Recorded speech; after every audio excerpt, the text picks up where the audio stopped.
Hello, and welcome to the 2020 Komen Virtual MBC Impact Series and Northwest Metastatic Breast Cancer Series. I'm Molly O'Connor, Executive Director of Komen Puget Sound, and your host for today's webinar. I'm here to get us started, and should we experience any technical issues, and really we don't expect any, I will come on screen with updates as the team works magic. Today, it's my pleasure to introduce Linda Weatherby, our co-chair for the Northwest Metastatic Breast Cancer Committee. Linda.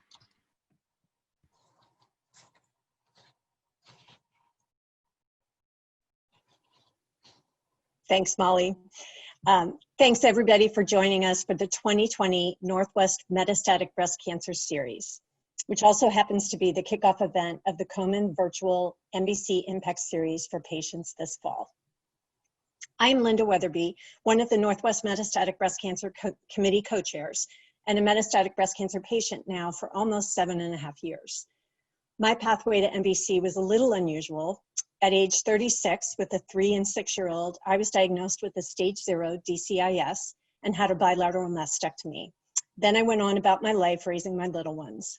Well, as my then 6-year-old was graduating high school and after a few years of symptoms that should have alerted me to real trouble, but which I didn't understand at the time, the floor dropped out when I learned my stage 0 DCIS had roared back into our lives as stage 4 estrogen receptor positive MBC. I had extensive metastases throughout my bones and to my brain and a very painful tumor on a facial nerve. I had gamma knife radiosurgery to the brain and facial nerve twice now, and I'm doing really well today on estrogen suppressing medications. I live in gratitude for that and have definitely cut all of the BS out of my life. In a normal year, this would have marked the 5th annual Northwest Metastatic Breast Cancer Conference hosted by Amazon Web Services here in Seattle. We've had a lot of fun and important experiences putting that event together for the last 5 years. But when COVID arrived, we knew we needed to go virtual if we were going to continue bringing you this important information. My wonderful co-chair, Terry Palastro, and I were able to work with Komen Puget Sound, Komen National, and other leading Komen affiliates across the country, including Komen Atlanta, Komen Charlotte, and Komen North Carolina, Triangle to the Coast, to bring you not just this one virtual event, but a series of talks to support you with help and hope. When you registered for today's webinar, you registered for a series of 5 other events from now through November. You can view the complete list of webinars on the homepage of the Whova app. I really want to take a moment to thank our generous sponsors for making this possible. These sponsor organizations, both locally here in Seattle and nationally, are full of clinicians and researchers who are working really hard to save our lives. Please visit their virtual exhibitor booths after the Q&A for today's webinar from right within the Whova platform. I encourage you to visit, learn more about their programs and the work they are doing on MBC. Our presenting sponsors include Seattle Cancer Care Alliance, Seattle Genetics, and Swedish Cancer Institute. Gold sponsors are Lilly Oncology and Novartis. Silver sponsors AstraZeneca, Pfizer, and finally Guardant Health. And now I'll turn it over to my co-chair extraordinaire, Terry Palastro. Good morning. My name's Terry Palastro. I'm the other co-chair of the Northwest Metastatic Breast Cancer Committee. Thank you for joining us today. As some of you may know, I was diagnosed with DCIS in 1999 when my second daughter was born. 4 years later, I was told I had metastasis to my liver. Over the last 17 years, I have been in and out of treatment while raising my 2 daughters, who are now 21 and 25. It's been a long road, that's for sure. In this time, I have learned a lot about being my own advocate, and it is my hope that each of you will gain some insight and understanding to help you become your own advocate as well. In fact, we'll close this series in November exploring this very topic. I would like to take a moment to thank some very hardworking souls who made this series happen. To the team at Komen Puget Sound, who insisted that we find a way to come together this year. Your vision and hard work are greatly appreciated. Molly O'Connor, Sylvia Kennedy, Christine Sakaris, Heather Neal, and Scarlett Shepard. To Komen National for helping coordinate the larger conversation, and today's Q&A moderator, Katie Fitzmaurice of Seattle Cancer Care Alliance. If you're active on Facebook, Instagram, or Twitter, please help us get the word out about the series by sharing it with your networks. You can post your own content using the hashtag NWMBC series.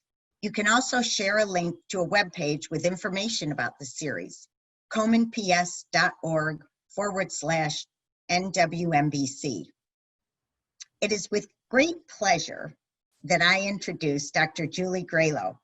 Dr. Graylow is the Director of Breast Medical Oncology at Seattle Cancer Care Alliance and the Jill Bennett Endowed Professor at the University of Washington. An internationally recognized expert, Dr. Graylow has dedicated her life to fighting breast cancer.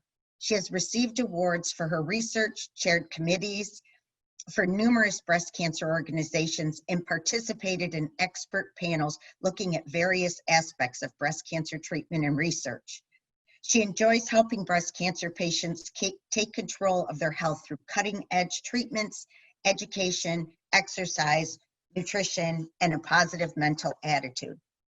She's also been recognized for her work in global patient advocacy regarding cancer care. In 2018, she received the American Society of Clinical Oncology, ASCO, Humanitarian Award. Today, she will share the hot topics in metastatic breast cancer. To limit technical problems today, we asked Dr. Graylow to pre-record her talk. When it is over, she will join us live for the Q&A. Please submit your questions through the Q&A panel in the Whova platform. You can also vote on questions you are interested in using the thumbs up. We want everyone to get the most out of our limited time for questions and answers today. We ask that you please avoid asking questions that are unique to your specific cancer treatment.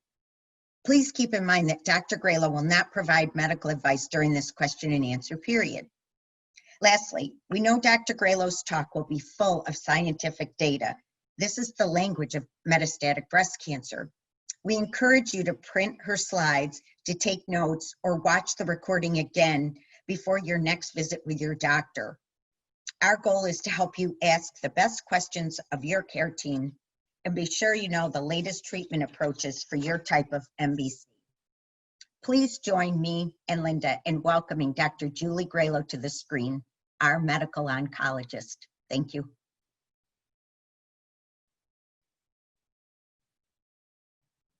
Hi, welcome to the Komen 2020 Virtual Metastatic Breast Cancer Impact Series.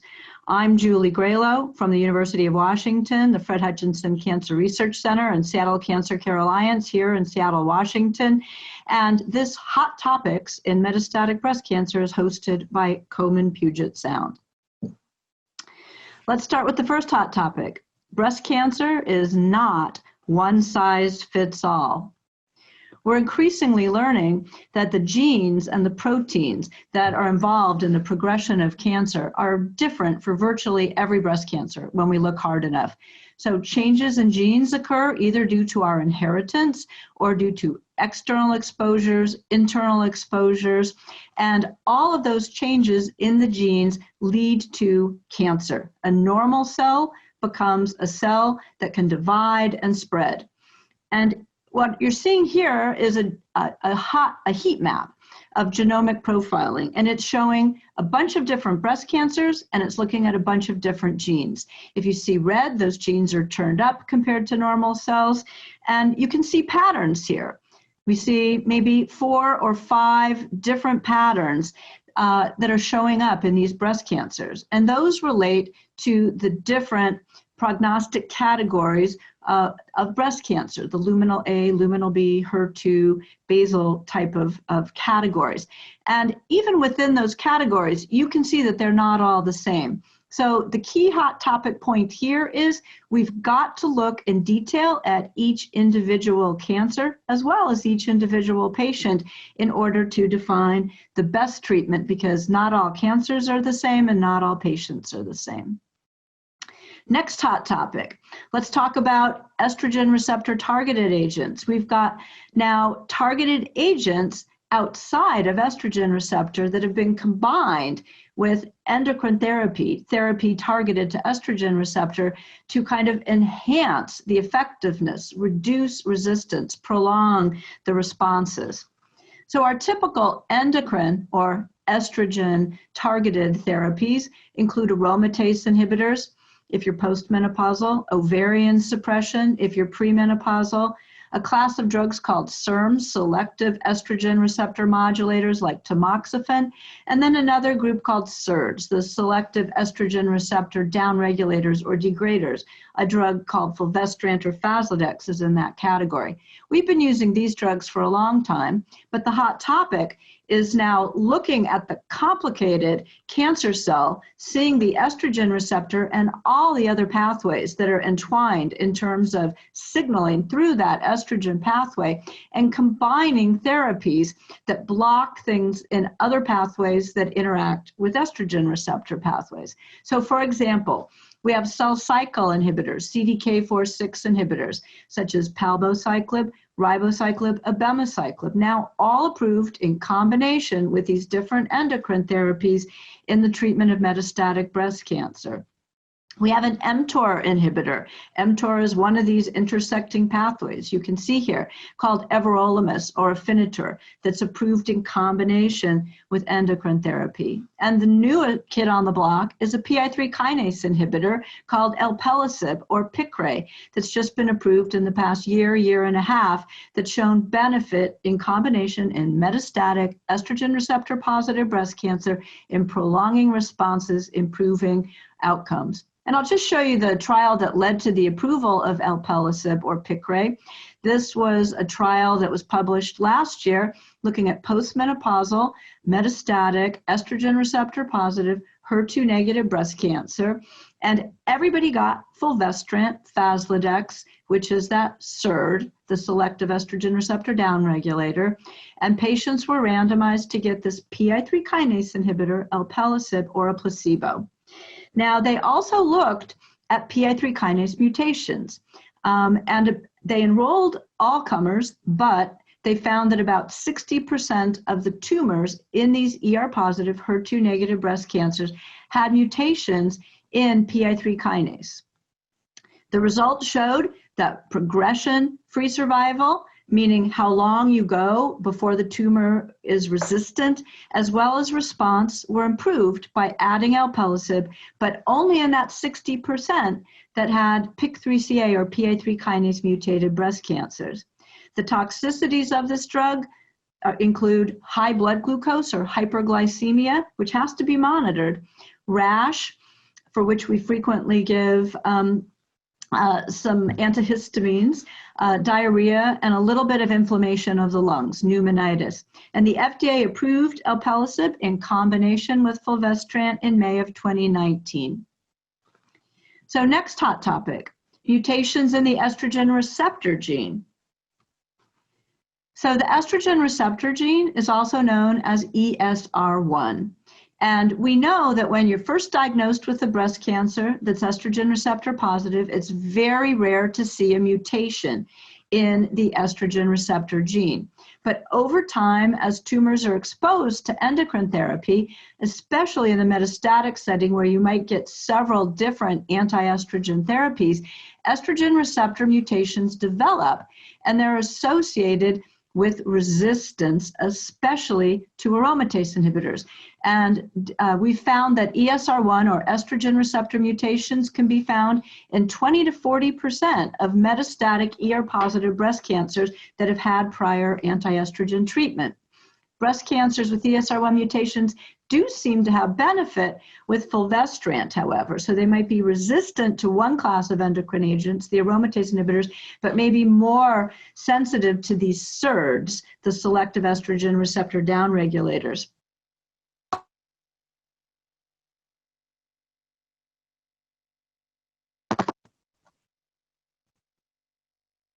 Sorry about that. I had a little glitch in my progression. So we do have just fulvestrant is the only SERD that's currently FDA approved, and it's intramuscular. It's a 2 big shots that have to be given every month. So we're looking at more convenient ways of using drugs in this class, and you'll be happy to know that after lots of years of work on developing oral selective estrogen receptor downregulators, so we don't have to give these big shots, we had 2 presentations at the American Society of Clinical Oncology meeting this past June of oral versions, essentially, of fulvestrant or Faslodex that appear to have early clinical activity, and in particular, activity in tumors that have developed these estrogen receptor mutations. So this is great news for estrogen receptor positive metastatic breast cancer. Here's another hot topic, new drugs targeting HER2. We now have 7 different FDA-approved drugs that target HER2. One of the newest to be approved is a drug called Trastuzumab Deruxtecan, or Enhertu, and it is an antibody-drug conjugate. So we've got essentially a HER2 antibody on one end, a little linker, and then we have chemo attached to that antibody. In the case of Trastuzumab Deruxtecan, it's a topoisomerase 1 category of chemotherapy called DXd. So a cool way to try to deliver chemotherapy directly inside the tumor cell as opposed to just generally throughout the blood. So there was a trial, a phase 2 trial called the Destiny Breast 01 trial that took a look at activity of this drug in patients who had already had prior HER2 therapies. So patients had to have already had TDM1 or Kadcyla, which is another HER2 antibody drug conjugate. All of them had had prior Herceptin, and 2/3 of them had had prior pertuzumab or Perjeta. So several prior HER2 drugs. Everybody in this phase 2 trial got Trastuzumab Deruxtecan. And what you see here, I'm going to show a few of these slides that show the results just to give you a sense of the benefit. What you see here is what's called a waterfall plot. And if the lines are going up, that means that the best response was progression. So that's not good, but you only see a couple of lines going up in this curve. The majority of the lines are all going down, many of them very strongly to a complete response. So this is showing the best change in tumor size, and virtually everyone in this study had at least some response, many of them very profound responses. So the most common side effect of this drug is some nausea, fatigue, hair loss, low white blood count. And there's a very rare but serious side effect that we have to look out for called interstitial lung disease, inflammation in the lung. And we've also seen that we might have some activity in, as opposed to these very strong HER2 overexpressors, maybe some that have a more intermediate or lower level of HER2 expression, which is very interesting. And in December of 2019, we saw that patients, the FDA approval for patients with metastatic HER2-positive breast cancer who had had at least 2 prior HER2 therapies. So this drug is now FDA approved and available for use. Here's another HER2 drug that was just approved. It's called Tucatinib or Tukysa. And this is an oral HER2 agent, and it's what we call a small molecule tyrosine kinase inhibitor. Instead of being a big antibody, like some of the other HER2 therapies that bind to the outside of the HER2 receptor on the cancer cell, these little oral tyrosine kinase inhibitors get to the inside of the cell and they bind to the internal part of the HER2 molecule and they shut it down. So Tukysa or Tucatinib is specific only for HER2, not other members of the HER family, and that'll come up later with some other drugs. The HER2 CLIMB study was recently published just this year, which is the trial that led to its FDA approval. This was a trial for HER2-positive metastatic breast cancer. Patients had to have had several other prior HER2 therapies. And what was very unique about this trial, and we applaud them for doing this, is they allowed active brain metastases, which a lot of trials preclude. The trial, everybody got Capecitabine, which is a chemo called Xeloda. everybody got Trastuzumab or Herceptin, and patients were randomized to get either Tucatinib by mouth daily or a placebo. And again, I'm going to show you some complicated curves here, but just to show you that progression-free survival and overall survival, you can look at it, and even not being a clinical trialist, you can see a difference between those curves without needing a magnifying glass. So this is a real result. Progression-free survival was superior when we added Tucatinib. That's how long did the patients go before the tumor started progressing again. And then overall survival is how long did these patients live. And in both cases, statistically significantly, there was a benefit for adding Tucatinib to the chemotherapy and Herceptin. The most common side effects are diarrhea, hand-foot syndrome, fatigue, and nausea. And in April of 2020, this drug was FDA approved in metastatic HER2-positive breast cancer in patients who'd had at least one prior HER2 regimen in the metastatic setting. Now, what about the brain mets?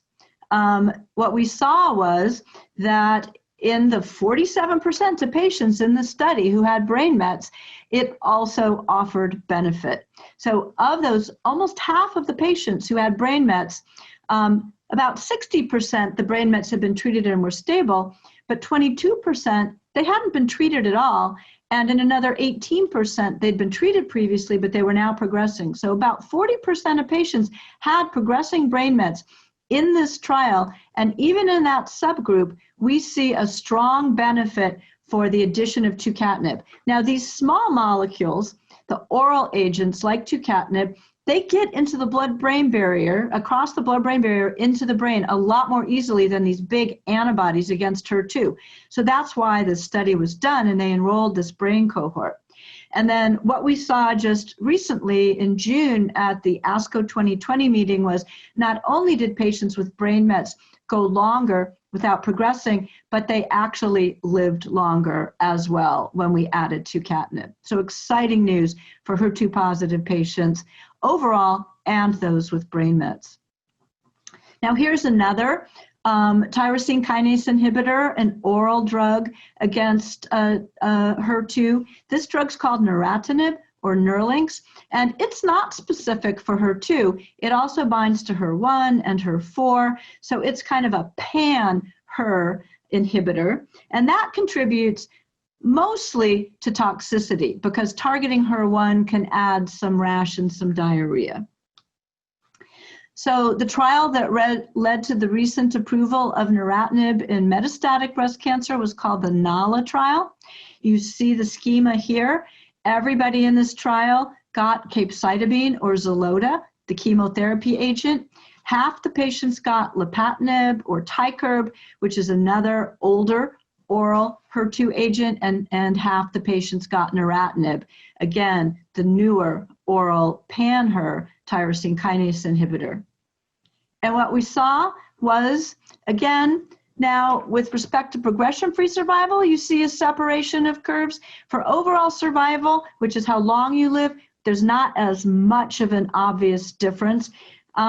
But again, at least it's trending in the right direction for the Nerlynx. Fewer patients with brain mets required intervention for the brain mets in this trial. This drug, it's a small oral agent. It also penetrates the blood-brain barrier, but they didn't specifically power this to look at the brain met cohort. And so this drug, Neratinib, it was actually approved in early stage breast cancer back in July of 2017. It got approved in February of 2020 in combination with Capecitabine or Xeloda in metastatic HER2-positive breast cancer. And it also has been granted an orphan drug designation in the treatment of brain metastases due to HER2 as well. So it has some activity there. Now, another hot topic, mutations in the HER2 or ERBB2 gene. I talked a little bit earlier about a hot topic being mutations in the estrogen receptor gene, but we're also seeing mutations in the HER2 gene that can guide us in therapy.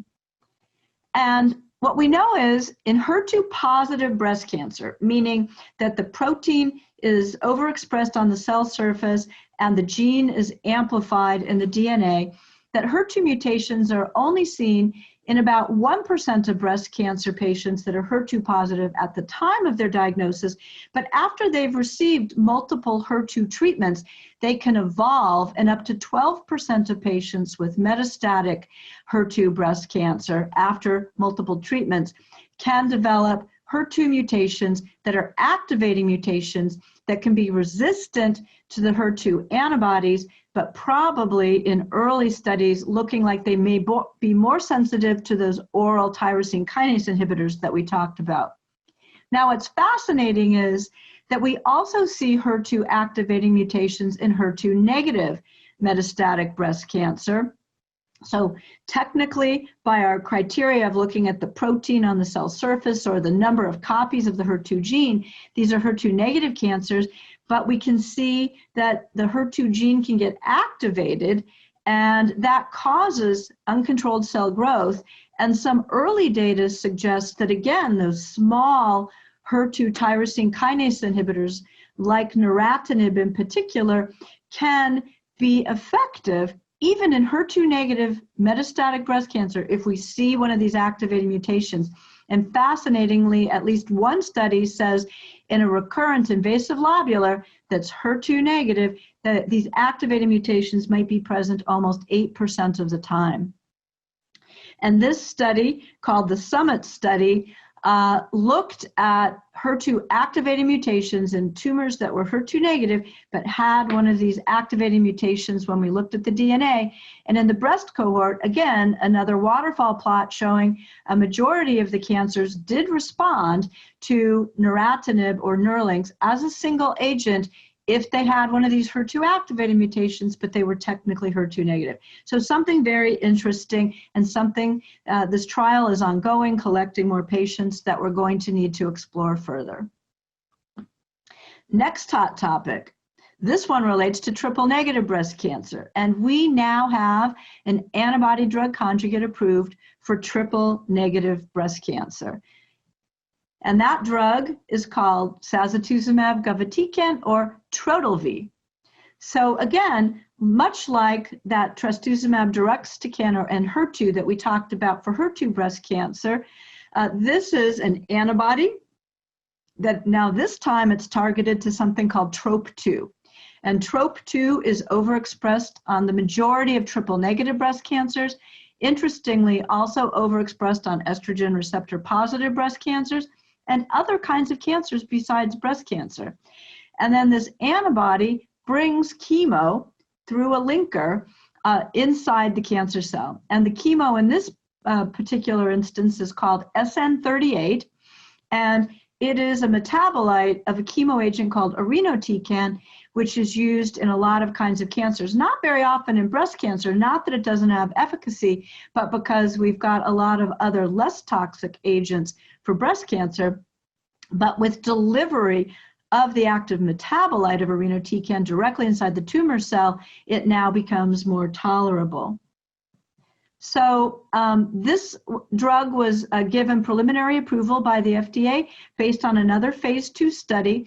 It was 110 patients that had had at least 2 prior chemo agents for triple negative metastatic breast cancer. And they showed a response rate, which means at least essentially a 50% shrinkage in the tumor in a good third of those patients. And the main toxicities included low white blood cells, low red blood cells, some diarrhea, fatigue, and you do lose your hair with this drug. And because all we had essentially at the point that the study was done was chemo as the option in triple negative breast cancer, the FDA said this looks like an effective drug in a group that don't have many effective therapies. So they gave preliminary approval, accelerated approval to Sacituzumab govitecan in metastatic triple negative breast cancer in May of 2020. And just a little side note, we've actually seen a recent study showing it's effective in estrogen receptor positive metastatic breast cancer, and a big ongoing study is investigating that further. Now, here's the trial that's going to hopefully lock in the approval of Sazatuzumab govitecan. It just has kind of a preliminary or accelerated approval. This is the big randomized phase 3 trial that's comparing this antibody-drug conjugate to what your other options would be if you had triple-negative breast cancer. So at least 2 prior chemo agents for metastatic triple-negative breast cancer. And this trial, called the ASCENT trial, is comparing Sazatuzumab govitecan, the antibody-drug conjugate, with the physician's choice of 4 different chemo agents. And we saw a press release in April of 2020 that showed that this trial was stopped early for compelling evidence of efficacy across multiple endpoints. We haven't seen the results of these studies, this study yet, but it will be presented in September of 2020 at the European Society of Medical Oncology meeting, and we're anxiously awaiting the results. Another hot topic, PARP inhibitors, poly-ADP ribose polymerase inhibitors. No quiz on that. I'm the only one who knows what PARP stands for in this audience, I think. PARP inhibitors beyond BRCA1 and 2. So what are PARP inhibitors? PARP is the enzyme PARP is involved in repairing DNA damage, whether that DNA damage is due to chemo or radiation or just the normal effects on the cell. And also, BRCA1 and 2 are involved in DNA repair. And when you have an inherited BRCA1 or 2 mutation that's led to a breast cancer, and you add a PARP inhibitor on top of that, you get something called synthetic lethality. The breast cancer cell can't repair its DNA and it dies. Cancer cells dying is a good thing. So right now we have 2 PARP inhibitors approved for the treatment of metastatic breast cancer in tumors that are associated with an inherited mutation in BRCA1 or 2. And those drugs are olaparib, which is Lynparza, or talazoparib, which is Talzenna. And since we have these drugs approved for BRCA1 or 2 metastatic breast cancer, I think we should be doing genetic testing on all of our metastatic breast cancer patients, because we might be able to find a BRCA1 or 2 mutation that would qualify you for one of these drugs. Now, I told you that these 2 drugs are only approved for BRCA1 and 2 mutated breast cancer that's inherited. But we're looking to see if there's activity in other situations where either you have a DNA repair gene that's related to BRCA1 or 2, but it's not BRCA1 or 2, or whether instead of it being inherited, which we call germline, whether it is acquired, a somatic mutation in BRCA1 or 2. And we've seen 2 recent presentations, this one in June at ASCO 2020, looking at if you have a germline or inherited mutation or an acquired mutation in other DNA repair genes, or if you have a somatic or an acquired, not inherited mutation in BRCA1 and 2, would these drugs have activity? So all these metastatic patients had some kind of DNA repair defect.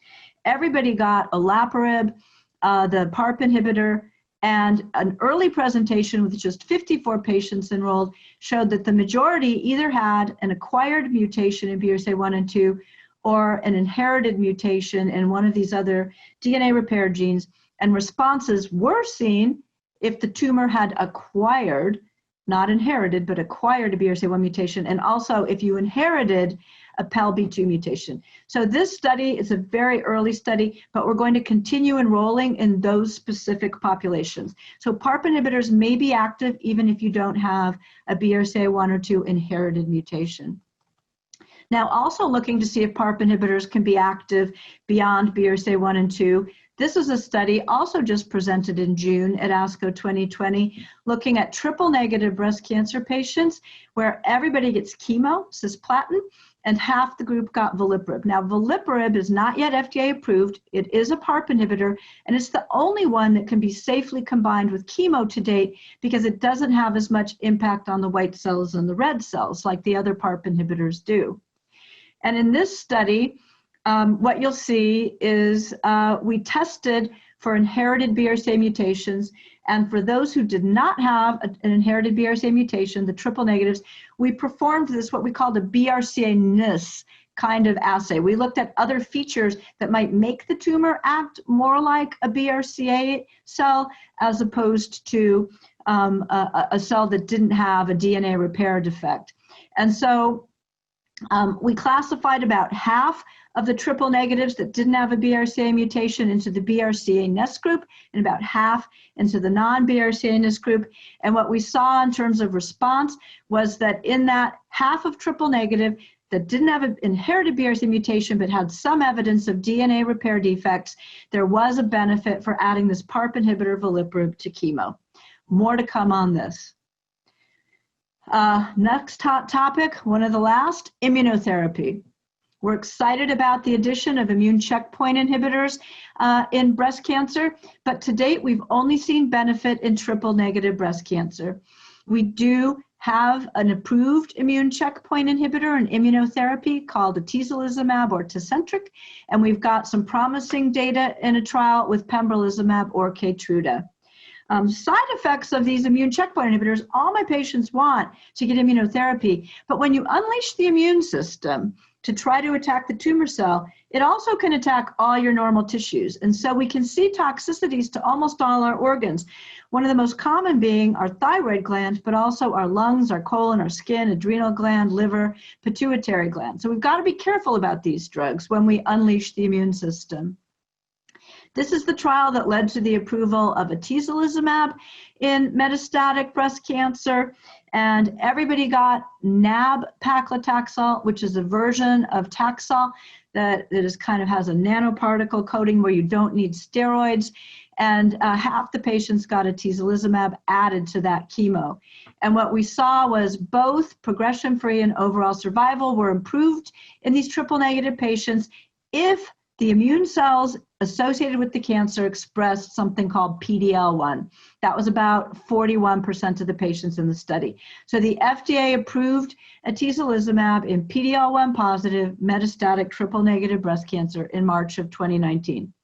Now, big caution, a press release that just came out in August of this year for a similar study, but instead of nab-paclitaxel or Abraxane, it used paclitaxel or Taxol, showed that it did not show a benefit.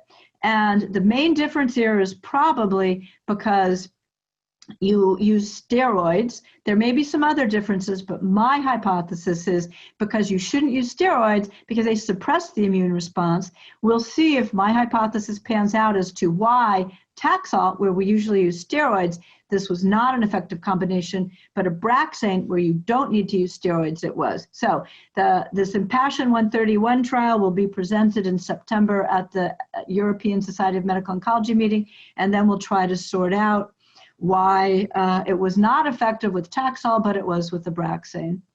And then here's the Keynote 355 trial that I told you was very promising for pembrolizumab or Keytruda. This was a similar study, chemo with or without pembrolizumab in metastatic triple negative breast cancer, and it was the PD-L1 positive population, about 40% of the triple negatives who had benefit, and this is sitting in front of the FDA right now. Now, last hot topic, monitoring changes in metastatic breast cancer over time. I've talked a lot about all of these findings in the genes, and I hope I've convinced you that we need to be monitoring what's happening with the tumor multiple times over the metastatic course. Resistance to therapy can cause changes in these different genes and proteins, and so we need to keep examining the tumor as best we can over time to know what the best treatment is. So we can examine it with tumor biopsies. We should recheck estrogen and progesterone receptor staining and HER2 staining. We can stain for androgen receptor and PD-L1. But it's tough to keep biopsying the tumor, especially if it's in the liver, as shown in this CT scan. So maybe liquid biopsies can help us here. And we can do genomic profiling for things like that estrogen receptor mutation or the HER2 mutation or PIK3CA, the PI3 kinase mutation, or looking for acquired mutations in BRCA1 or 2. I've talked about all of these things. And then to conclude, one last hot topic. Metastatic breast cancer patients are living longer than ever. This comes from a recent paper looking back to the 1980s up to 2010 and beyond, where we went for a long period of time up until 1990 with no improvements based on therapies and how long metastatic patients live. And then starting in the 90s, you see this curve going up, which shows that between 1990 and 2010, survival has more than doubled for metastatic breast cancer. That's better. It's not good enough. We need cures. I know that, but we are doing better, and metastatic patients are living longer than ever. So metastatic patients are living longer than ever, but only if they have access to all the diagnostics I've talked about, to the treatments, to supportive care, and clinical trials. So a key part of doing our best in metastatic breast cancer is to get rid of all the disparities and the issues with access to care that exist out there as well. Because if we were able to offer everything I've talked about today to everybody in this country, around the world, we would be impacting lives tomorrow on a very major way. I hope you have as much excitement about everything I've talked about as I do, and let's all work together to continue to do better. Thank you very much.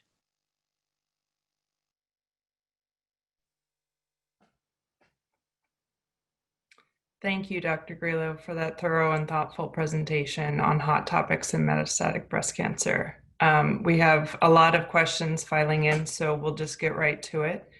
Dr. Grillo, can you speak a little bit about newer SERMs like lasofoxifene and whether they would be expected to be effective in ESR1 mutant metastatic breast cancer? So there is a drug called lasofoxifene. It's in the category that tamoxifen is in. It's a selective estrogen receptor modulator, and it is under study right now, and it's been given an FDA fast track designation in ESR1 mutant ER positive breast cancers. So yes, that drug is also under study. I didn't have time to talk about every study going on, but there was also, I think, a question about where are these SERDs, the selective estrogen receptor downregulators I talked about, the oral ones, where are they? They're in phase 3 trials. Several different good compounds have risen to the status of being in phase 3 registration trials. A registration trial is what it would take to get FDA approval. So they are very far along. We've actually got some of these trials open here in Seattle at the Seattle Cancer Care Alliance as well. So these drugs are fairly far along and looking promising. And a follow-up regarding oral SERMs. Can you comment on how far out they are? Are they in phase 3 yet? When should people ask their doctor about them? Yep, that's what I just talked about. They're in phase 3 testing right now. Great. So what do you think of oral paclitaxel plus Insequidar? The dosing schedule, 4-hour fast, take a pill, another 4-hour fast, and the number of pills, I recall 11, to be taken seem not conducive to a quality lifestyle. So this is very experimental. This is not a drug, that is currently FDA approved. And I think, not quite sure where the question is going with this, but I do think that we are learning and are going to learn that, how we take certain drugs, whether we eat around the time of them, even some proposals for there's some very interesting studies looking at doing some fasting even before and after chemo. Just saw a really interesting trial that it's not the results, but it's the protocol for that, where you fast before and after chemo, maybe to enhance the effectiveness, reduce the toxicities. So not sure I have a lot of insight into those kind of strategies yet, but an interesting approach. It would be great if we could enhance the effectiveness of some of our drugs without increasing toxicity. Thank you. What is the best way to monitor genetic changes? And as of now, we can't assess receptor status with a liquid biopsy, correct? So liquid biopsies basically just mean you're getting some piece of the tumor from the blood in some way. Liquid means blood. And you can look at circulating tumor cells, circulating tumor DNA, RNA, pieces of the tumor. And we're looking to see, can we, If we find cells, then we could even potentially look at repeating estrogen receptor, HER2. Those are the things that are on the cell surface that you need an intact cell for. If you can find DNA, you could look for things like the PI3 kinase mutation, for example. So I think we're learning how to use liquid biopsies in breast cancer. It seems like we get better results in more aggressive tumors that are growing more quickly, where they're spitting a lot more things out into the blood. This is just my sense, because I have a lot of patients that have very quiet estrogen receptor positive disease that's, you know, not very active. And I send off liquid biopsies and I don't find anything related to the tumor in the blood. So I think we're going to have to figure out how to best use these liquid biopsies. I think we're getting more and more and more sensitive, able to find tiny amounts of the tumor. I think there are assays that are already approved to be used. And I think that we just need to study this more, particularly in breast cancer. But I do think it's really important when the cancer is not acting like we would expect it to, like we give a drug where we'd expect some response based on the targets and things, and it's not responding, or if the tumor responds for a long time and then it starts growing again, probably important to check in and see if something's changed there. And hopefully we're getting better and better tools to do that are less invasive, where you don't have to stick a needle into the bone or the liver or the lung. And a question just came in. Any comments about immunotherapy for ER breast cancer, in particular the STEMVAC trial?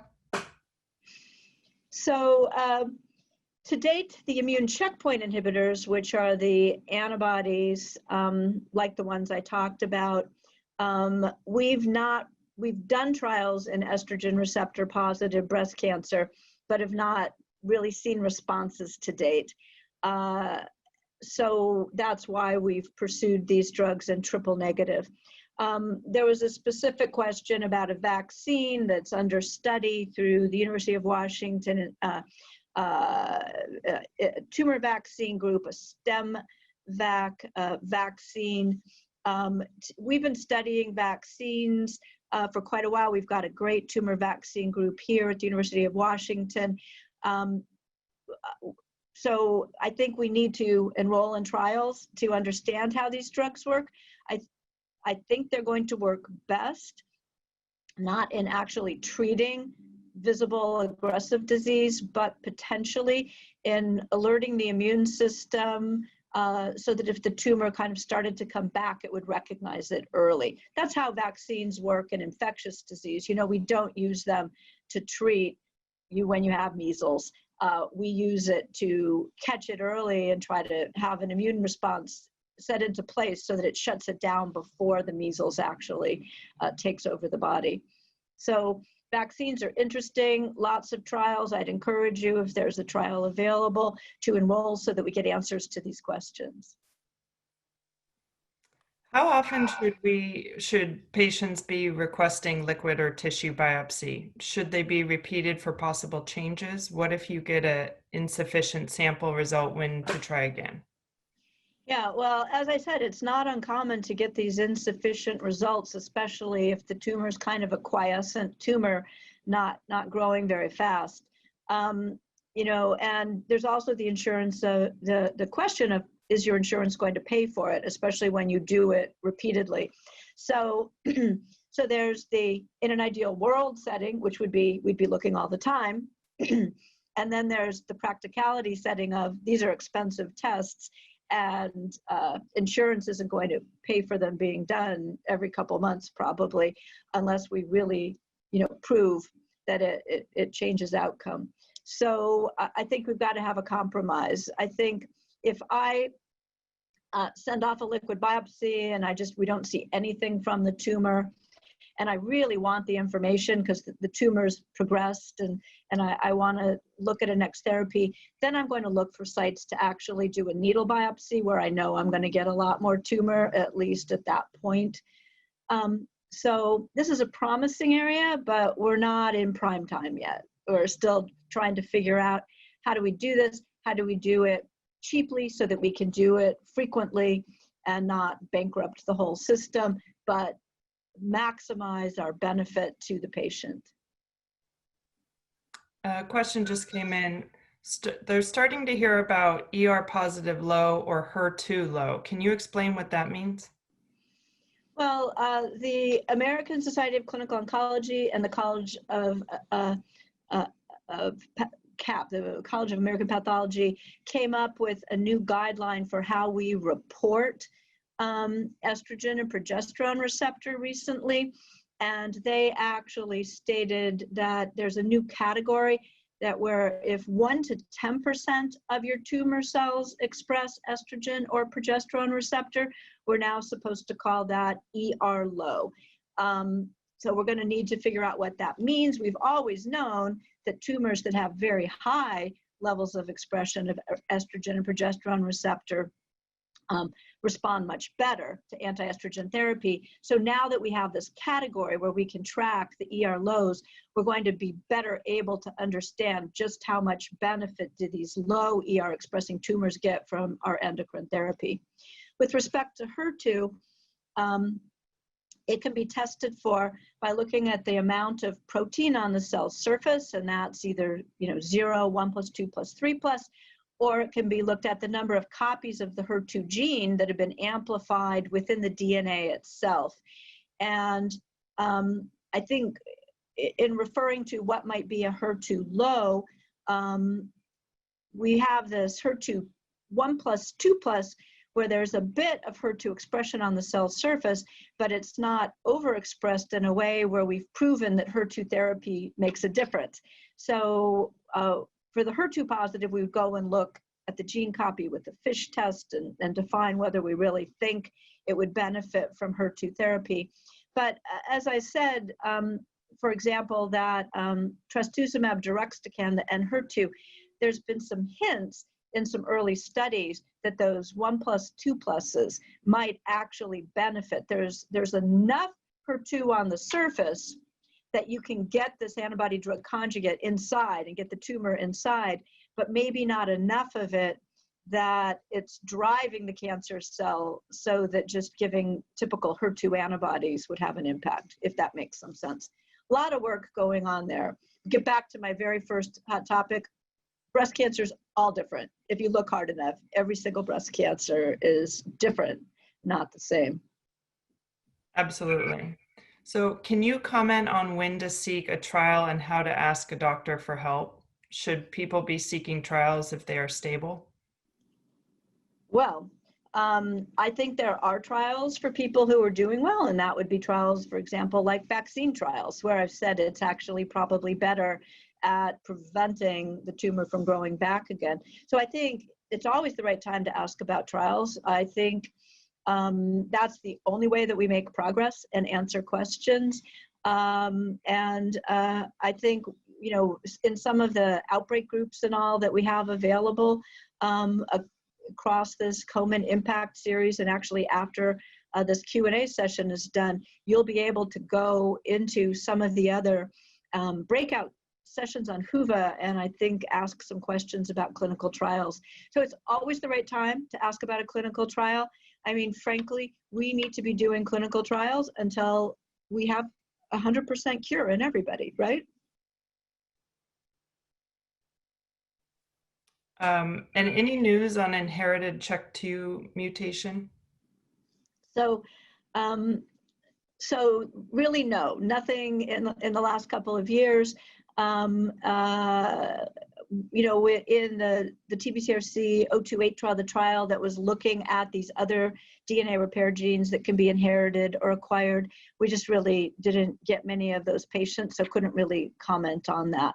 So, CHEK2 is another gene that can be inherited. It doesn't have the same high, what we call penetrance, as BRCA1 and 2. So BRCA1 and 2, if you inherit a mutation in one of those genes, you have a very high risk, not 100%, but a high risk of getting either breast or ovarian cancer. With CHEK2, it's elevated, but it's only a couple-fold elevated beyond the average population. So those could be found in families where you don't have a super, super strong family history, for example, because not everybody who has it gets the disease. So need more work there. And last question, I saw that there was a presentation at ASCO this summer that keto diets help metastatic breast cancer patients live longer. Is there any truth to that? So I don't remember seeing that presentation. If it was at ASCO, yay, at least it's being studied. It's research, because it wouldn't be presented at that meeting otherwise. I do think that healthy lifestyles make a difference, which includes physical activity, nutrition, etc. But I think that understanding exactly what part of a diet might be important beyond just kind of controlling, your calories and all of that. I think we've got more work to do there. So I'll have to look up that study. Thank you, Dr. Graylow. And I'm going to turn it back over to Molly now to wrap us up. Welcome back. Thank you, Dr. Graylow, for sharing your expertise and knowledge with everybody today. We hope you all found today's talk on hot topics in metastatic breast cancer and the Q&A informative and helpful. I'm certainly new to this world, and that was a lot to take in, but I'm sure those of you who are well steeped in the Mets conversation really took a lot away from everything that Dr. Graylow presented. Just a couple of items before I turn you loose to visit the exhibitor booths and community boards. Komen, North Carolina, Triangle to the Coast will host the next webinar in the national series on September 28th. The topic is what is driving your metastatic breast cancer. For our Puget Sound participants, the next webinar in our local series is on September 30th, and will focus on clinical trials, access, and navigation. If you're interested in learning more about metastatic breast cancer clinical trials, you won't want to miss this particular seminar. I also want to thank our amazing sponsors one more time. Our presenting sponsors, Seattle Cancer Care Alliance, Seattle Genetics, Swedish Cancer Institute. Our gold sponsors, Lilly Oncology and Novartis. Our silver sponsors, AstraZeneca and Pfizer.